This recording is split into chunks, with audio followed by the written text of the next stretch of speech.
everyone. My name is Nurul Inshira Samiha bin Abdul Rashid. I am 12 years old. Today I'm going to talk to you about one of Sabah's most famous writer, Datuk Ismail bin Abbas, or more popularly known as Amil Jaya. Amil Jaya, or his real name Datuk Ismail bin Abbas, was born on 5 November 1939 in Kampung Pirasan, Kota Belud. He received his early education at SK Pekan Tenghilan in Tamparuli. After finishing primary school, he became a teacher at the People's Voluntary School in Kampung Wangkod, Tenghilan. He then entered the Bumiputra Teacher Training Center. After completing his training at the center, he returned to work as a head teacher at the voluntary school. He then moved and became a head teacher at SK Tuaran until 1968. In 1969, Amil Jaya followed a teaching course at the Kuala Lumpur Language Teaching College and then at the Sultan Idris Teaching College at Tanjung Malim, Perak.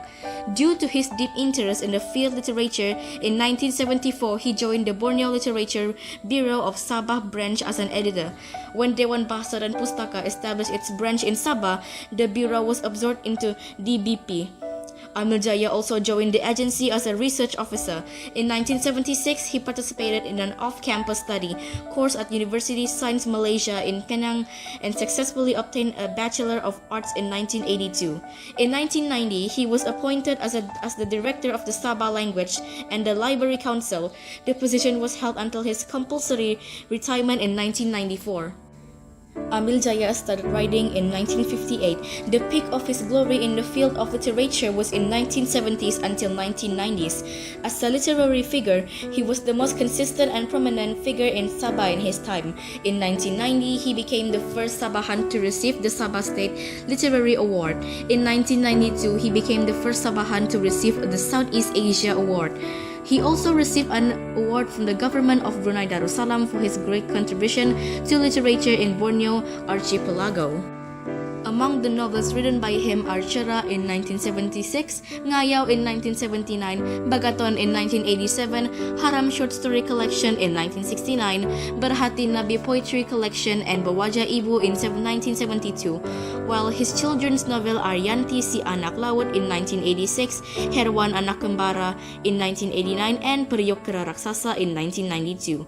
His collection of short stories entitled Adam was published by Dewan Bahasa and Pustaka in 2008. His book Ngayau has been translated into English entitled Headhunters and French, while Bagaton has also been translated into English and also entitled Burian Urn, and Dutch language called Beckfenis Urn by the National Translation Institute as an international marketing measures. His last novels were Ngayau 2 and Mariga, which were also published by DBP.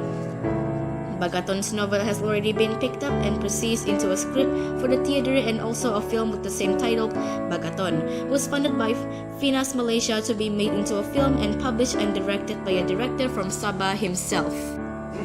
Among the awards and rank awarded to Amil Jaya was Bintang Kinabalu. Kinabalu the Great's member and Commander-in-Chief Kinabalu rank, which carries the title Datuk.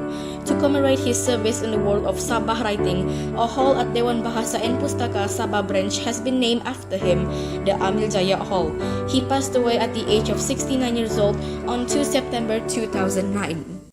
Herwan Anak Kembara is an adventure story that is blended between the interviewing of creative words and knowledge dealt by Amil Jaya.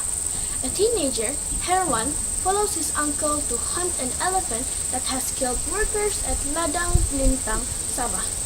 Herwan's experience traveling through the thick forest, meeting a big snake, a ravenous crocodile, a ferocious bear, and a wild orangutan attracts you to keep reading this book. Herwan, his uncle, Encik Dola and Subandil commute by motorboat to the winding and dangerous Segama River. This experience is challenging and thrilling at the same time. Follow the journey of this teenage character and you are promised with knowledge about the habitat of animals and plants around the Segama River. All this makes your experience constantly expanding. Periuk Kera Raksasa is a terrifying and thrilling story experienced by 5 teenagers named Awang Bukur, Guntalib, Buniza, Spring, and Nina Saulina while climbing Mount Kinabalu. During the climb, they were spied by big and hairy creatures.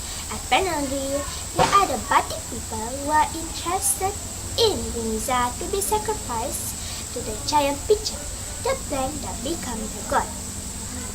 One quiet night, they managed to kidnap Yuniza, and the struggle of these 5 teenagers to save her began. Their struggle is full of anti-truth, courage, horror, fear, and thrill. How did they save Yuniza, who was hacked by the giant pitcher? What happened to the giant pitcher itself? Everything is answered in this fascinating novel.